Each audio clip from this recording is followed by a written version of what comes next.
আসসালামু আলাইকুম everyone, welcome back to my channel. আজকে আমি আপনাদের সাথে নতুন একটা ভিডিও নিয়ে হাজির হলাম।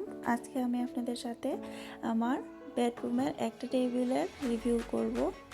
আমি এই টেবিলটা ফ্লিপকার্ট থেকে নিয়েছিলাম। টেবিলটার দাম আপনারা স্ক্রিনে দেখতেই পারছেন, 2854 টাকা। কোনো কোনো সময় এটা ডিসকাউন্ট থাকে, দাম একটু কমও পাওয়া যায়। আমি এটা 2000 টাকা দিয়ে নিয়েছিলাম। এটা 1400-1500 এইরকম দামেও ডিসকাউন্টের সময় পাওয়া যায়। টেবিলটার উপর দিকটা প্লাই দিয়ে বানানো, প্লাইয়ের উপরে কোটিং করা আছে।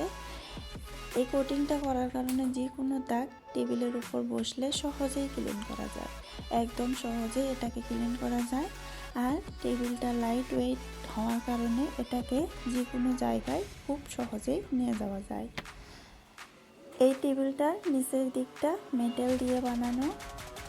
এই মেটেলটাতে একটু মামড় ধরার খুব চান্স থাকে, তাই এটাকে সাবধানে ব্যবহার করতে হবে যাতে পানি না পায়।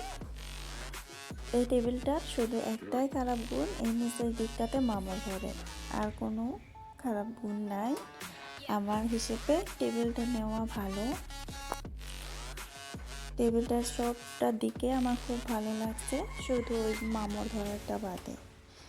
আপনারা চাইলে টেবিলটা নিতে পারেন। আমি এই টেবিলটা যেখানেই রাখি সেখানেই ভালো লাগে। আপনারা চাইলে সোফার সামনেও রেখে দিতে পারেন বা সাইডেও রেখে দিতে পারেন, যেখানে রাখবেন সেখানেই ভালো লাগবে। টেবিলটা আপনাদের কেমন লাগলো কমেন্ট করে জানাতে ভুলবেন না। এইরকম আরও নতুন নতুন ভিডিও পেতে আমার চ্যানেলটি সাবস্ক্রাইব করে সাথে থাকুন। Thanks for watching.